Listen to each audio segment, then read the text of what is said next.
Hey, look, can I ask you a question? Yeah, for sure, bro. Shoot. Hey, what was your first coin when you got into space? Litecoin. Was it? Yep, Litecoin, 100%. Litecoin. I'm Yeah. Litecoin Moses, dollar cost crypto, Hex Jesus, Dogecoin Muhammad.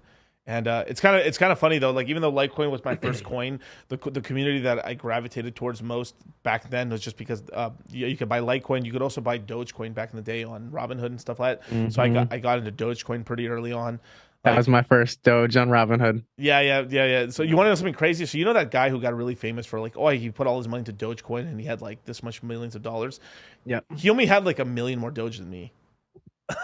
Really? Yeah, dude, I bought Doge hella cheap, dude. Like people don't know, bro. Like literally, I'm looking like that guy.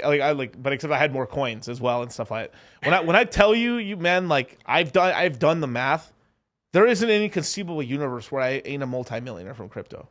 I've done the math. The maths. Shout out to Kareem, baby. Kareem the dream. I literally did the math. I was like, okay, what if I didn't have Hex? Would I still have made it? Yup. What if I did it? Yup. Yup. Like, it didn't matter where I went. I went all in on dog money. Win. All in on Decentraland or NFTs. Win. Went all in on Hex. Win. Big win. What? Like, I did the math. I literally, I was like, okay, was it just lucky? Am I just lucky? Am I just like, was it just full of shit? And then I just went through every fucking scenario of coins that I was holding. If I just fall in it, because you could fall into communities. You're like, oh, I love this community. And you just all into it. If I all in on Phantom, one big, well, all into like, bro, it was just nothing but W's.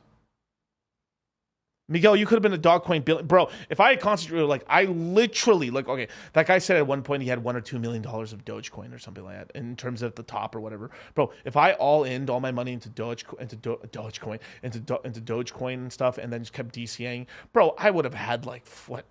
I probably had a 20 plus $30 million in Doge plus, bro. Like it's just it was an impossibility not for me not to win in crypto. That's what I'm saying. If you're really into it, and I was playing around with this stuff when it was not cool in 2016, 17, it was cool in 17, real shitty in 18, real loser shit in 19.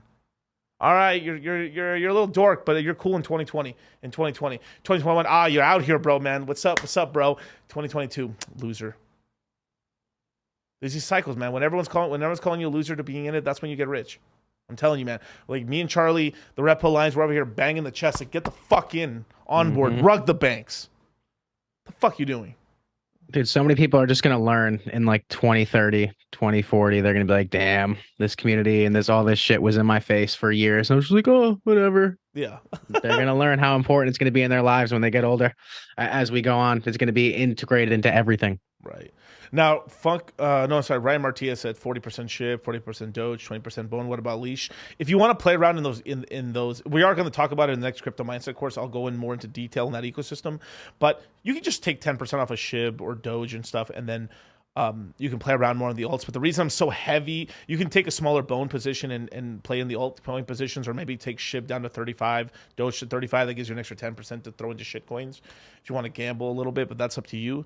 But I'm going to tell you this right now. Here's the big news. Okay.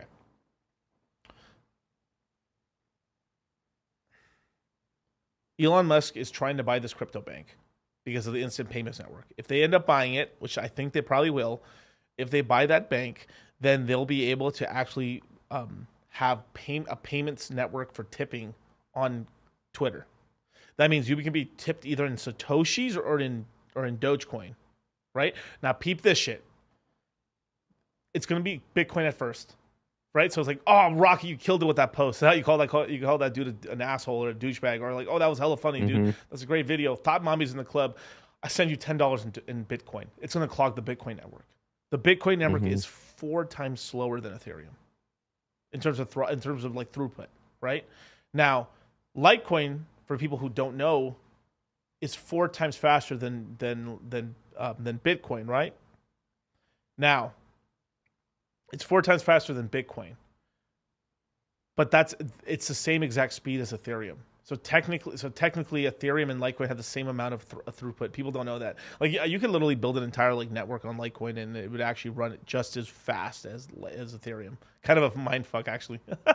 Except the only thing, but people don't know this is Dogecoin merge mined with with Litecoin. So essentially, it's like Dogecoin is like Hex. It's like running on instead of like Hex running on Ethereum, it's like Hex running on Litecoin or something like that. That's how it works basically. It's kind of a trippy subject. Most people don't know that. The reason like Dogecoin works so well is because it's literally running on a really fast network that doesn't have much throughput. Doesn't have much like congestion.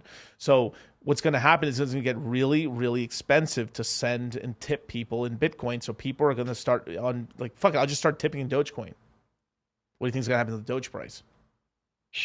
Like that. Then Doge and Shiba are LP'd very heavily. Shiba will start shooting up. Shiba and all the things that are LP'd with Shiba in its ecosystem will start. So you basically have this whole thing where like imagine like Bitcoin shoots up, then Ethereum shoots up even more, and then from there all the altcoins just skyrocket. It's literally like a fat guy jumping on this side and there's a skinny dude, and it just catapults them up. Damn, son. Dude, people's jobs are going to turn into who can be the top comment on famous posts. If you could just say the funniest shit in like ratio everybody and have that top comment, Yeah. that's going to be people's livings, dude. Dude, I'm telling you, man, dog money's real.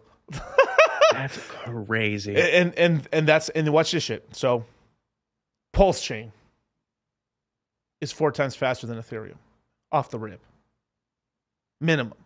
Now what? No, it takes 13 seconds for me to send. So if I send you $1 million, and you'd be like, yay. Yeah, I sent you $1 million of USDC, right? It takes about 13 seconds for it to hit, because we have 13-second blocks on Ethereum. We got 3-second blocks on Pulse Chain. Yeah. So we're four times, maybe a little faster than that, 4 and some change times faster than Ethereum. That means we're what does that mean? Like we're 16 times faster than Bitcoin, at least.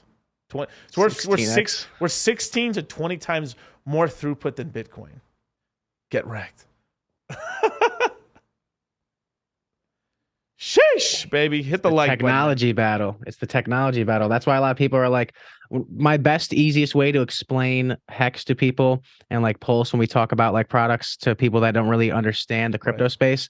I'm like, you know what Bitcoin is, right? And they're like, I know what that is because the hype of the bandwagon and all the money. I'm like, think of Bitcoin, but like 16 times better. Exactly what you just said. And I mean, we're going to have Pulse Chain launching this year. We've had look, this is kind of the timeline that I see so far right now. Just get your notes down. Obviously, Richard said he can launch at any point in time.